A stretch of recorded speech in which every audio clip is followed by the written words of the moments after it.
Discipline is destiny किताब Ryan holiday ने लिखी है, जहां वे सेल्फ डिसिप्लिन बनाने और एक ऐसी जिंदगी जीने के बारे में बात करते हैं जो सिर्फ सपने में आज तक मुमकिन था। लेखक हमें स्टेप बाय स्टेप अपने साथ लेकर चलते हैं और हमें सेल्फ डिसिप्लिन सिखाते हैं ताकि हम अपनी लाइफ में कुछ भी पा सकें। क्या आप एक अनुशासित जीवन जीना चाहते हैं और वह भविष्य बनाना चाहते हैं जिसका आप सपना देखते हैं? आप एक अनुशासित जीवन जीना चाहते हैं लेकिन यह नहीं जानते कि कौन से कदम उठाने की जरूरत है। आप अनुशासित हैं लेकिन किसी तरह जीवन का संतुलन टूट जाता है और आप अंदर से खालीपन महसूस करते हैं। अपने भाग्य तक पहुंचने के लिए अनुशासन का उपयोग करना चाहते हैं। यदि इन सवालों के जवाब आप ढूंढ रहे हैं तो आपकी खोज यहां समाप्त होती है, क्योंकि हम रायन हॉलिडे की पुस्तक discipline is destiny the power of self control के बारे में बात करने जा रहे हैं। किसी भी चीज में मास्टरी करने के लिए सबसे पहले खुद अपनी फीलिंग्स, थॉट्स और एक्शंस को मास्टर करने की जरूरत होती है। बाउंड्रीज और कंट्रोल के बिना हम अपनी पूरी एबिलिटी को हासिल नहीं कर सकते हैं और जो हमने हासिल किया है उसे खतरे में डालने का रिस्क उठाते हैं। आज के समय में सेल्फ कंट्रोल का होना बहुत ज्यादा जरूरी होता है, क्योंकि लोग बहुत ही आसानी से भटक जाते हैं और खुद पर कंट्रोल रखे बिना खुद के लिए बुरे फैसले लेते हैं या फिर ऐसे गलत कदम उठाते हैं जो उनकी लाइफ में गलत रिजल्ट लेकर आते हैं। इससे बचने के लिए ऑथर हॉलिडे इस किताब के जरिए सेल्फ डिसिप्लिन और बैलेंस की पावर सिखाते हैं। जिंदगी में डिसिप्लिन के बिना आप सक्सेसफुल नहीं हो सकते हैं, और अगर आप डिसिप्लिन्ड होकर सेल्फ कंट्रोल की ताकत का इस्तेमाल करना सीख जाते हैं तो आसानी से अपनी जिंदगी में सफल हो सकते हैं। किताब को अच्छे से समझने के लिए हम इस किताब को 5 चैप्टर्स में डिस्कस करने जा रहे हैं। तो चलिए शुरू करते हैं। अध्याय 1, आत्म अनुशासन, सेल्फ डिसिप्लिन, महानता की ओर ले जाता है। बहुत समय पहले हरक्यूलिस, जिसे ग्रीक मिथोलॉजी में एक महान हीरो के रूप में जाना जाता है, पहाड़ियों में सफर कर रहे थे। जब वह एक चौराहे पर आए तो रास्ते पर एक देवी मिली जिन्होंने उन्हें एक अच्छी जिंदगी का आशीर्वाद दिया।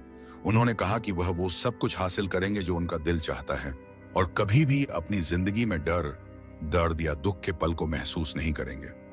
दूसरे रास्ते पर उसे एक दूसरी देवी ने एक और वरदान दिया जो पहले वाले आशीर्वाद से कम शानदार था। उस देवी ने उन्हें हरक्यूलिस वरदान दिलाने का भी आशीर्वाद दिया, लेकिन सिर्फ तभी जब वह इसके लिए खुद मेहनत करेगा। देवी ने कहा, इस रास्ते की जर्नी लंबी होगी जिसमें कड़ी मेहनत, बलिदान की जरूरत होगी, लेकिन यह जर्नी तुम्हें वह इंसान बना देगी जो तुम बनना चाहते हो। यह ठीक उसी तरह की सिचुएशन है जिसका सामना हम सभी लोग अपने जीवन में करते हैं, जिसमें हमें गोल वाला थोड़ा चैलेंजिंग रास्ता और कुछ समय की सेटिस्फैक्शन वाले रास्ते के बीच में से किसी एक को चुनना होता है। ऐसे में लोग अक्सर आसान रास्ता ही चुनते हैं, इसलिए कई लोग अपने गोल तक नहीं पहुंच पाते। रोमन किंग और स्टोइक फिलोसोफर मार्कस ऑरेलियस ने इन कंपोनेंट्स को अच्छाई की नींव कहा है। उनका मानना था कि जीवन में वो सब कुछ अच्छा है जो इन क्वालिटीज को अपनाने साथ हमारी मेहनत और प्रैक्टिस से पैदा होता है। रायन हॉलिडे कहते हैं कि इसके जरिए हम सभी अपनी डेली लाइफ में डिसिप्लिन को सुधारने के लिए काम कर सकते हैं और इसमें महारत हासिल करने से मन की शांति को हासिल कर सकते हैं। अध्याय 2, आत्म अनुशासन आपको स्वतंत्रता देता है। आजादी हासिल करने से पहले यह सोचे कि आपके लिए फ्रीडम का क्या मतलब है। फ्रीडम का मतलब सेटिस्फैक्शन से जुड़ा होता है। अगर आप अपने काम, लाइफ, जॉब की वजह से सेटिस्फाइड नहीं होते हैं तो फ्रीडम महसूस नहीं करते हैं। तो ऐसे में अगर आप अपने काम या आसपास के माहौल में जीते जीते थक गए हैं तो कुछ समय के लिए दूसरे माहौल में समय बिताएं। अगर आप अपने काम से डिससैटिस्फाइड हैं तो जॉब बदलें। अगर आप एक पिज्जा खाना चाहते हैं, इसे ऑर्डर करें। आपके पास कोई ओपिनियन है तो इसे शेयर करें। आपकी हर प्रॉब्लम का सॉल्यूशन आपके पास ही होता है, बस जरूरत है एक कदम आगे बढ़ने की। आज की दुनिया के ज्यादातर हिस्सों में लोग उंगली के स्नैप पर लगभग कुछ भी एक्सेस कर सकते हैं। फिर भी सारी फ्रीडम के साथ हम में से बहुत से लोग दुखी हैं। वो समझ ही नहीं पाते हैं कि क्या गलत कर रहे हैं। ऐसा इसलिए क्योंकि फ्रीडम सेल्फ डिसिप्लिन से मिलती है और यह आपके लिए एक की है। जब तक हमारे पास सेल्फ डिसिप्लिन की क्वालिटी नहीं होती है तब तक टेक्नोलॉजी, प्रिविलेज से सेक्स जैसी चीजें हमें फ्री महसूस करवाने के बावजूद उलझाए रखेंगी। दूसरे शब्दों में, सेल्फ कंट्रोल के बिना रिसोर्सेज डिस्ट्रैक्शन की तरफ ले जाते हैं। चलिए इसे थोड़ी और अच्छी तरह से समझते हैं। हम सभी के पास एक लोअर और हायर सेल्फ होता है, यानी कि हम जो कुछ भी करते हैं तो अंदर से आवाज आती है। अच्छा काम करने पर हमें अंदर से अच्छा महसूस होता है और गलत काम करने से अंदर से बुरा महसूस होना शुरू हो जाता है। ये अंदरूनी आवाजें लगातार हमारे ध्यान को जिंदगी के पर्पस से जोड़े रखती हैं। ये टारगेट और टारगेटलेस रास्ते के बीच का चुनाव होता है, जिसमें से कुछ लोग टारगेटलेस रास्ते को चुनकर हार मान लेते हैं और तरफ कई लोग अपने रास्ते को पाने के लिए कोशिश करते रहते हैं। इन दोनों के बीच बैलेंस बनाए रखना बहुत जरूरी है। सेल्फ डिसिप्लिन आपके लोअर सेल्फ को कंट्रोल में रखने और अपने हायर सेल्फ को मजबूत करने की एबिलिटी है। इसमें कड़ी मेहनत करना, अच्छी आदतों की प्रैक्टिस करना, चैलेंजेस का सामना करना, हर काम को बैलेंस में बनाए रखने के लिए अपनी लिमिट्स डिसाइड करना शामिल है। कुल मिलाकर कहे तो यह प्रिंसिपल्स रिस्ट्रेंट और डिटर्मिनेशन के साथ डायरेक्टेड जीवन जीने के प्रिंसिपल्स हैं। यह सच है कि सेल्फ डिसिप्लिन को बनाने के लिए करेज की जरूरत होती है, लेकिन यह भी सच है कि सेल्फ डिसिप्लिन वाली लाइफस्टाइल को अपना लेने से आप अपने आप करेजियस इंसान बनने लगेंगे। और इससे भी जरूरी बात, यह आदत आपको अपनी फील्ड में महान बना देगी, चाहे आज के समय आप अपनी फील्ड में अच्छा परफॉर्म करते हो या नहीं। लेकिन लगातार डिसिप्लिन प्रैक्टिस से सबसे अच्छे लोगों की तरह परफॉर्म करना आपकी आदत में शामिल होने लगेगा। अब इस बात को ध्यान में रखते हुए जहां बदलाव की जरूरत हो वहां बदलाव करें और अपनी जिंदगी में गोल के लिए जरूरी काम करना शुरू करें। इस तरह आप अपने सेल्फ डिसिप्लिन को बनाए रखेंगे। अध्याय 3, अपने शरीर को नियंत्रित करें। लू गेहरिग अपने समय के सबसे महान बेसबॉल खिलाड़ियों में से एक थे। उन्होंने 23 ग्रैंड स्लैम, 595 होम रन के साथ कई अंतर्राष्ट्रीय रिकॉर्ड बनाए और उन्होंने 5 सालों से ज्यादा समय तक अपने नाम को बनाए रखा था। लेकिन लू एक नेचुरल एथलीट नहीं थे। बचपन में उनका वजन ज्यादा था और फिट भी नहीं रहे थे। ऐसे में आपके दिमाग में सवाल आ रहा होगा कि ऐसा इंसान एक महान एथलीट कैसे बन सकता है? इसका जवाब बहुत ही सीधा है। उन्होंने दूसरे एवरेज प्लेयर्स के कंपैरिजन में मुश्किल ट्रेनिंग को समय ई पर डिसिप्लिन से सालों तक किया। उन्होंने अपने गेम के हिसाब से सिंपल से वर्कआउट और डाइट प्लान को कंसिस्टेंटली फॉलो किया ताकि वे अपने आप को फिजिकली फिट और स्ट्रांग बना सकें। अपने शरीर के बारे में सेल्फ डिसिप्लिन होने का मतलब है अपने धैर्य को बढ़ाना और लंबे समय के लिए अपनी सेहत में इन्वेस्ट करना है ताकि आप लंबे समय तक ज्यादा हेल्थी रह सकें। इससे एबिलिटी बढ़ती है, आलस और डिप्रेशन कम होता है और आप मुश्किल सिचुएशन का मुकाबला करने के कैपेबल बनने लगेंगे। ऐसे कई छोटे बदलाव हैं जो आप अपने फिजिकल फिटनेस के लिए कर सकते हैं ताकि आप अपनी जिंदगी का खेल जीतने से पहले अपनी हेल्थ को जीत सकें। सबसे पहले हर रोज कुछ समय पसीना बहाने और थका देने वाली एक्टिविटीज को करें। इसके लिए आप रनिंग, वेट लिफ्टिंग, बास्केटबॉल खेलना, लॉन्ग वॉक, मैराथन या कोई और आउटडोर खेल सकते हैं। आप इस तरह की एक्टिविटीज में से अपनी मर्जी से कुछ भी चुन सकते हैं, लेकिन यह बात जरूर से ध्यान रखें कि वो एक्टिविटी फिजिकली चैलेंजिंग और थकाने वाली होनी चाहिए और थोड़ा अनकंफर्टेबल भी होना चाहिए। अनकंफर्टेबल चीजों को करके आप अपने आप को कंफर्ट से बाहर निकालते हुए अपने ऊपर कंट्रोल को बेहतर बना सकते हैं। हो सकता है कि कुछ लोगों की लाइफस्टाइल्स देखकर आपको लगता हो कि सक्सेस का मतलब तो ऐशो आराम से जिंदगी को जीना है या इसका मतलब स्ट्रगल करना तो बिल्कुल भी नहीं है। लेकिन सच में ऐसा नहीं है। सक्सेस के लिए आपको आसान और कमजोर चीज करने के बजाय मुश्किल कामों को चुनना चाहिए। अपने आप पर हार्ड होने से आप खुद को स्ट्रांग बना पाएंगे, इसलिए खुद को ट्रेन करें। अगर आप कम चीजों और कम कंफर्टेबल चीजों के साथ सेटिस्फाइड रहते हुए लगातार मेहनत कर सकते हैं तो आप आखिर में अमीर, वेल्थी और ज्यादा पावरफुल बनेंगे। इसी के साथ अपने दिन के कामों को पूरा करके जल्दी से सोने जाएं। जल्दी सोने के 2 फायदे हैं। एक ये है कि आप अपनी नींद को पूरा कर पाएंगे और जल्दी सोने से आप अपनी बॉडी को आराम करने और अगले दिन के लिए तैयार होने का पूरा समय दे पाएंगे। अपने लिए ऑनेस्ट रहें। देखिए, क्या आप बेहतर परफॉर्म करते हैं? क्या आप अपना 100% दे रहे हैं या नहीं? जब आप 7 से 8 घंटे की अपनी पूरी नींद लेते हैं तो आपके पास ज्यादा इंस्पिरेशन और एनर्जी होगी और आप अच्छे डिसीजंस ले सकेंगे। दूसरा फायदा यह है कि जल्दी सोने से आप अपनी सुबह को मिरेकल बना सकते हैं। मतलब आप सुबह जल्दी उठकर शांत माहौल में मेडिटेशन और एक्सरसाइज करके अपने साथ अंदर से जोड़ सकते हैं और अंदर से मजबूत बन सकते हैं। तो आज से ही जल्दी सोए और सुबह जल्दी उठकर अपने दिन को एनर्जेटिक बनाने के लिए तैयार हो जाए। लू गेहरिग ने इस डिसिप्लिन को 17 साल तक फॉलो किया।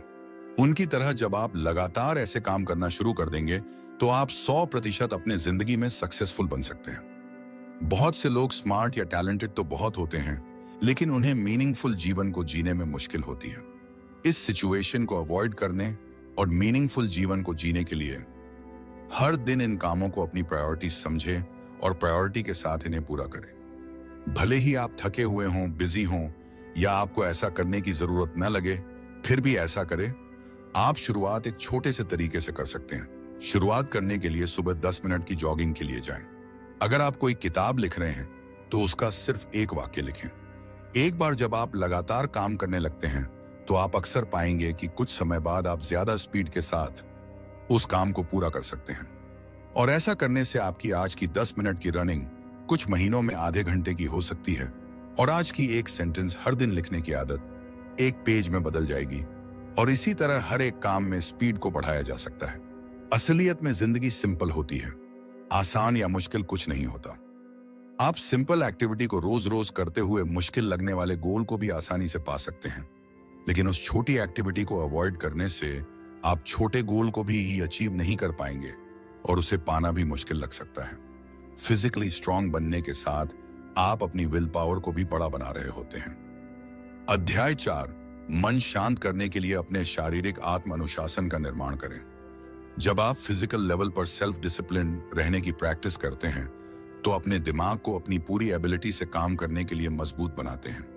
यह सुनने में काफी आसान लगता है, लेकिन यह इतना ज्यादा आसान भी नहीं है। न्यूरोसाइंटिस्ट लीसा फेल्डमैन बैरेट ने बताया है कि दिमाग का फंक्शन काफी हद तक शरीर की हेल्थ पर डिपेंड करता है। अगर आप फिजिकल लेवल पर कमजोर हैं तो आपका दिमाग भी सुस्ती से काम करेगा। इसलिए अपने आप को फिजिकली स्ट्रांग रखने और दिमाग को कंट्रोल रखना जरूरी है। इसके लिए आप जो सुनते हैं और करते हैं उस पर कंट्रोल रखें। अगला स्टेप, अपने दिमाग को बैलेंस बनाना सिखाएं। देखें कि कंफ्यूजन के समय आप कैसा महसूस करते हैं, कैसा सोचते हैं और कैसे रिस्पॉन्स करते हैं, क्योंकि ऐसी सिचुएशन में लिए गए डिसीजन से हमारी जिंदगी अफेक्ट होती है। इससे संबंधित एक आइडियल कोट है, शांत रहो और आगे बढ़ो। हर एक सिचुएशन और आपके रिस्पॉन्स के बीच एक छोटा पल होता है। आप या तो इसका इस्तेमाल सोचने, खुद के विचार को ऑर्गेनाइज करने और ज्यादा जानकारी इकट्ठा करने के लिए कर सकते हैं, या बिना एफर्ट्स किए इस तरह की एक्टिविटीज जैसे नाराज होना और अपने आप को या किसी दूसरे को ब्लेम देकर हालात के सामने सरेंडर कर सकते हैं। याद रखें, बुरी सिचुएशंस को नेगेटिव रिस्पॉन्स के जरिए ठीक नहीं किया जा सकता। ऐसा करने से वे और ज्यादा खराब हो सकती हैं। इसलिए रिस्पॉन्स करने से पहले अपने धैर्य के उस छोटे से पल को सुधारें। अपने आप से पूछें कि क्या आप जो महसूस कर रहे हैं वह वास्तव में सच है या सिचुएशन को ठीक करने का कोई दूसरा ऑप्शन है। डर या गुस्से को अपने दिमाग पर हावी न होने दें। अपने दिमाग को डिसिप्लिन करने का एक और पहलू, खुद को फोकस करने के लिए ट्रेन करना है। आप इसके लिए बेथोवेन्स मेथड का इस्तेमाल कर सकते हैं। इसके लिए जिस चीज पर या जिस काम पर आप फोकस करना चाहते हैं उससे रिलेटेड म्यूजिक को कम आवाज में प्ले करके बैकग्राउंड म्यूजिक की तरह सुनते रहें। यदि आप अपने ध्यान केंद्रित करने के कौशल को तराशना चाहते हैं तो आप बहुत ही सरल शब्दों में इस वेबसाइट पर द पावर ऑफ फोकस का सारांश पढ़ सकते हैं। थोड़ा सेल्फिश बने और जब चीजें आपके कंट्रोल से बाहर होती हैं तो सिर्फ जिन चीजें को कंट्रोल किया जा सकता है उनका इस्तेमाल करते हुए सिचुएशन को सुधारने की कोशिश करने और अनकंट्रोल्ड चीजों को अनदेखा करने की प्रैक्टिस करें। इससे आपको मोटिवेटेड रहने में मदद मिलेगी। इसके अलावा शुरुआत में परफेक्शन तक पहुंचने की कोशिश न करें। ऐसा करने से आप बेवजह अपने आप को दोषी महसूस कर सकते हैं या अपनी एबिलिटी पर भरोसा नहीं करेंगे। इसलिए हर बार परफेक्शन की कोशिश करने के बजाय अपना सबसे बेहतर परफॉर्म करने का गोल रखें। और जब आप अपने डिसाइड किए हुए टारगेट से कम अचीव करें तो हार न माने और लगातार कोशिश करते रहें। ध्यान रखें, हम स्टैंडर्ड इसलिए बनाते हैं ताकि हम उनकी तरफ पूरी इंस्पिरेशन से काम कर सकें, न कि इसलिए कि हम उन्हें अपने टारगेट को छोड़ने के बहाने के रूप में इस्तेमाल कर सकें। याद रखें, हार हमेशा के लिए नहीं है और यह आगे बढ़ने का एक मौका होती है। जैसा कि फिलोसोफर सोक्रेटिस ने कहा था कि हम हमेशा वैसे नहीं रह सकते जैसे हम हैं। इस बात का मतलब यह है कि हर कोई सुधार कर सकता है। ऐसे में आपका भरोसा एक ताकत बन जाता है। अगर आपको लगता है कि आप आगे बढ़ सकते हैं तो आप ऐसा यकीनन कर सकते हैं। अगर आप यकीन नहीं करते हैं तो भी आपके बिलीफ के अकॉर्डिंग ही होगा और आप उसे नहीं कर पाएंगे। इसीलिए आगे बढ़ने का भरोसा बनाए रखने के साथ आगे बढ़ रहे। अध्याय 5, महानता प्राप्त करने के लिए आपको अपने शरीर, मन और आत्मा को अलाइन करना होगा। पुराने समय में रथ सारथी और राजा कंट्रोल के बारे में सीखने के अच्छे मॉडल थे। एक सारथी को दौड़ जीतने के लिए एक साथ कई काम करने पड़ते थे। अपने घोड़ों को कंट्रोल में रखते हुए जितना पॉसिबल हो उतना तेज दौड़ना होता था। अपने घोड़े की डोर को मजबूती से पकड़ते हुए मानसिक रूप से फोकस्ड रहने की जरूरत होती थी। बिना खुद को या घोड़े को चोट पहुंचाए हुए ऊबड़ खाबड़ रास्ते से गुजारना होता था। उनके सामने मौत का खतरा हमेशा रहता था और ऐसे में खतरे के सामने शांत रहने की जरूरत होती थी। पूरे समय आसपास की भीड़ जयकार करती थी और चिल्ला रही होती थी। आप इमेजिन कर सकते हैं कि सबसे स्ट्रेसफुल सिचुएशंस में सबसे अच्छे लेवल पर परफॉर्म करने के लिए खुद को कितना ज्यादा फिजिकल, मेंटल और स्पिरिचुअली जोड़े रखने की जरूरत होती थी। इसका अच्छा एग्जाम्पल रोमन सम्राट एंटोनिनस ओरेलियस थे। उन्होंने 23 सालों तक रोमन्स पर शासन किया और कभी भी खुद को या अपने परिवार को अपनी जनता से पहले नहीं रखा। उन्होंने कभी अपनी ड्यूटीज से बचने की कोशिश नहीं की, सिर्फ काम किया।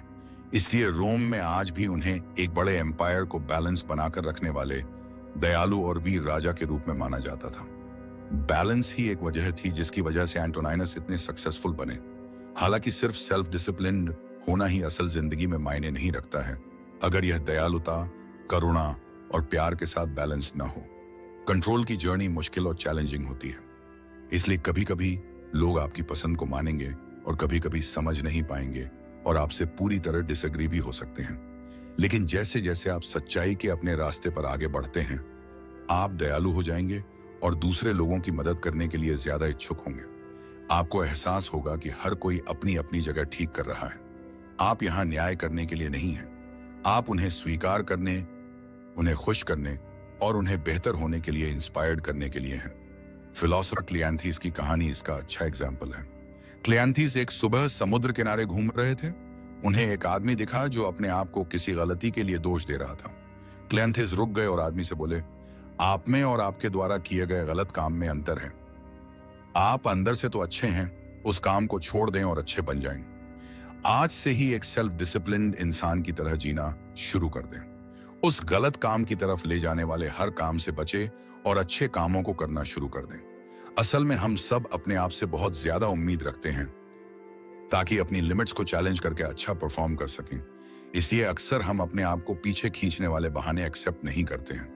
लेकिन इसका मतलब यह नहीं है कि जब आप गड़बड़ करते हैं तो आपको खुद को चोट पहुंचानी चाहिए या नफरत करनी चाहिए। जो लोग ऐसा करते हैं वे हार मान चुके होते हैं। अपने दोस्त के बारे में सोचें।